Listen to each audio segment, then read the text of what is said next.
So in this lecture we will study the remaining topic of the chapter electrochemistry. So last time हमने oxidation numbers को निकालना सीखा था but complex compound की oxidation number हमने नहीं सीखी थी.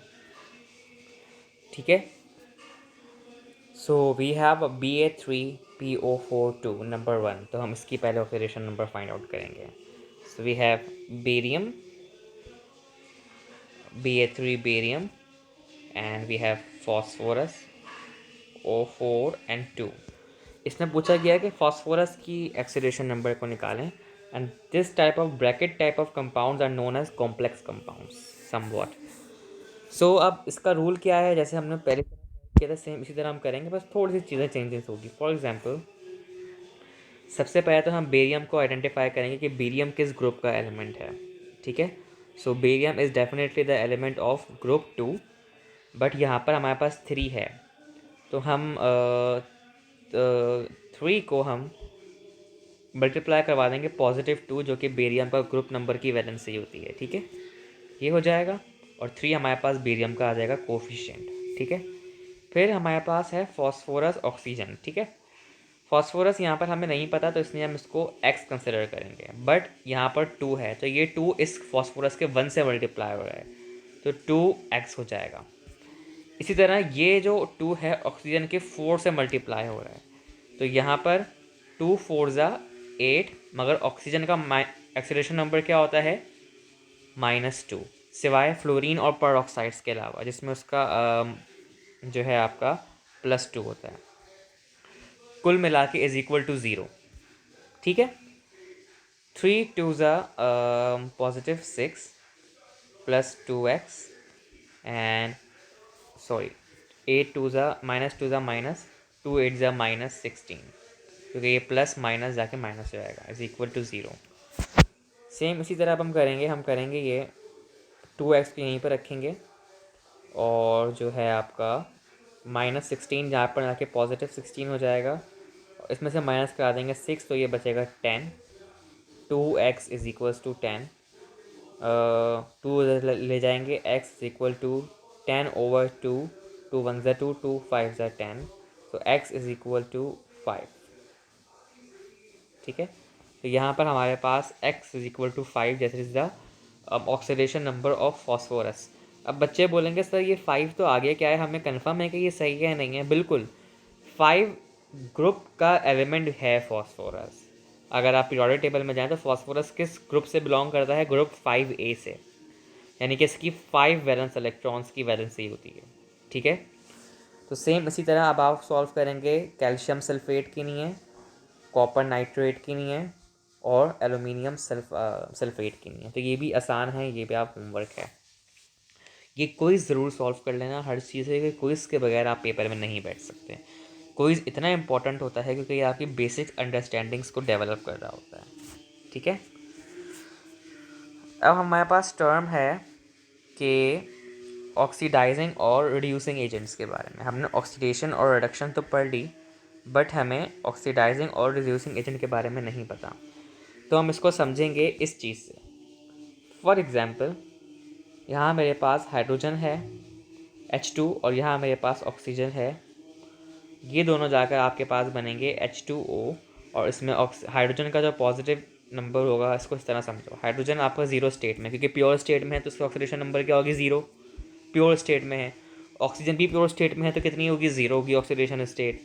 ये दोनों मिले और इन्होंने आपस में कंबाइन अपने आप को एलिमेंटल फॉर्म में कन्वर्ट कर लिया. तो इसमें अब क्या होगा, जाहिर सी बात है हाइड्रोजन का जो ऑक्सीडेशन नंबर हो जाएगा दैट इज़ +1.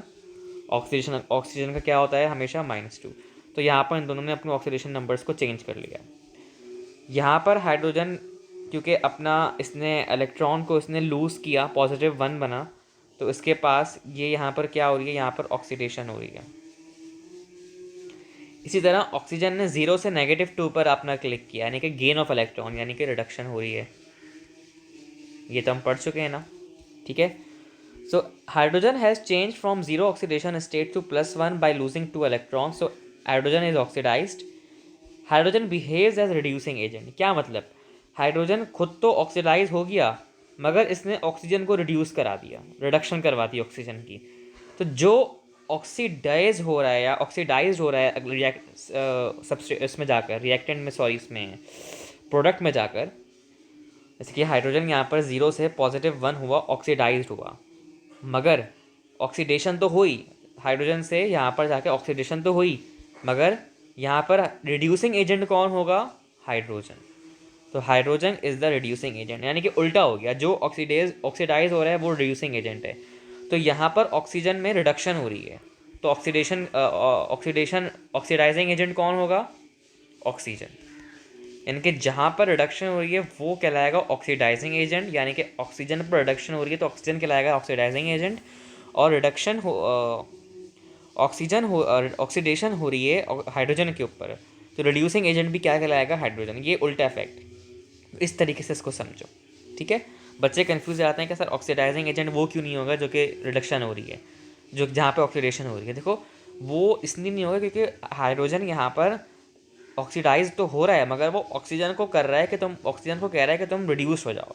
तो रिड्यूसिंग एजेंट कौन हुआ? मजबूर कौन कर रहा है रिड्यूस होने पे ऑक्सीजन को? हाइड्रोजन। तो इसलिए रिड्यूसिंग एजेंट कौन हुआ? हाइड्रोजन, क्योंकि उसके पास ऑक्सीडेशन हो रही है। इसी तरह रिडक्शन जहाँ पर हो रही है ऑक्सीजन के ऊपर, वो फोर्स कर रहा है हाइड्रोजन को कि तुम ऑक्सीडाइज हो जाओ, तो ऑक्सीडाइजिंग एजेंट कौन हुआ? ऑक्सीजन। तो ये बस सिंपल सी कॉन्सेप्ट है, ओके। अब हमारे पास कुछ ऐसी चीज़ें आती हैं जिसमें हमें ये फाइंड करने को कहा जाता है कि ऐसी चीज़ों को फाइंड आउट करो, find out the element which has been reduced and the element which has been oxidised.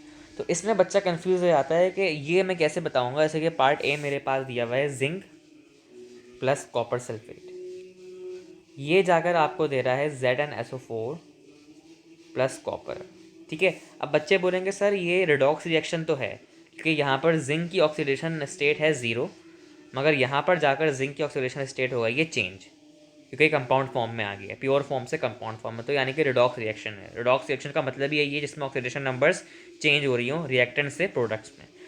तो इसमें हमें फाइंड करने को कहा गया है कि रिड्यूसिंग एजेंट कौन सा है, ऑक्सीडाइजिंग एजेंट कौन सा है, ऑक्सीडेशन कहाँ और रिडक्शन कहाँ हो रही है। देखो जिंक प्योर फॉर्म में था, 0 फॉर्म में था, ऑक्सीडेशन स्टेट इसकी यहाँ पर आके चेंज हो गई, यानी कि जिंक में आपके पास ऑक्सीडेशन हो रही है, सिंपल।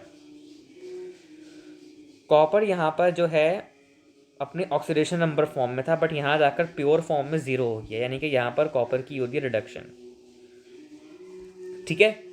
तो यहाँ पर जो है ऑक्सीडाइजिंग एजेंट कौन होगा? जिसके पास रिडक्शन हो रही है, यानी कि copper is the oxidising agent, simple, oxidising agent.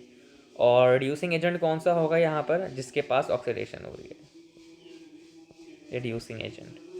तो ये इस तरीके से आप समझ सकते हो। अब आपसे ये भी कहा जा सकता है कि बैलेंस इक्वेशन में से ऑक्सीडेशन स्टेट्स को फाइंड करो। जिंक की यहाँ पर ऑक्सीडेशन स्टेट तो 0 है, मगर यहाँ पर Zn कॉपर सल्फेट में क्या है, तो हम इसको निकाल सकते हैं आराम से। बल्कि कॉपर सल्फेट में से, यस, कॉपर सल्फेट में CuSO4, इसमें इसकी state, oxidation state of sulphur निकालनी है आपको फॉर एग्जांपल। तो copper I think 2D element का है, तो इसका जो चार्ज होगा दैट इज़ +2, कॉपर +2, और ये आप उससे वेरीफाई भी कर लेगा प्योरिटी टेबल से, ग्रुप 2B का है शायद। सल्फ़र X है, ऑक्सीजन आपके पास जो है 4 है, तो 4 को मल्टीप्लाई करा दूंगा -2 से, ऑक्सीडेशन की स्टेट से ऑक्सीजन की, तो ये इस तरह आप कैलकुलेट कर सकते हो उसकी ऑक्सीडेशन स्टेट्स। तो ये आपके पास रिडॉक्स रिएक्शंस की ऑक्सीडाइजिंग एजेंट, रिड्यूसिंग एजेंट्स। तो ये डेफिनेशन याद कर लेना, the agent that is the element on which reduction is taking place that is called oxidising agent, and the element where oxidation is taking place that is called reducing agent, ठीक है, okay. So next we have electrolytic cells, ठीक है। तो इन चीज़ों को अब हम पढ़ेंगे, इलेक्ट्रोलाइटिक सेल्स क्या होते हैं और इनकी वर्किंग क्या होती है, क्योंकि ये काफ़ी इंपॉर्टेंट है, इसके बगैर आप चैप्टर को नहीं पढ़ सकते। क्योंकि थोड़ा रोज़ा है मेरा आज, और रोज़े में मुझसे इतना नहीं पढ़ाया जाता, पता नहीं क्यों, ना मैं इतना बोल सकता हूँ। तो आज के लिए 10 मिनट का लेक्चर काफ़ी है, क्योंकि अब जो मैं नेक्स्ट चीज़ें पढ़ाऊँगा वो थोड़ी लेंथी हैं, तो उनको मैं रोज़ 10-10 मिनट्स करके पढ़ाऊँगा, तो 5-6 दिन में आपका ये चैप्टर कंप्लीट हो ही जाएगा, ओके।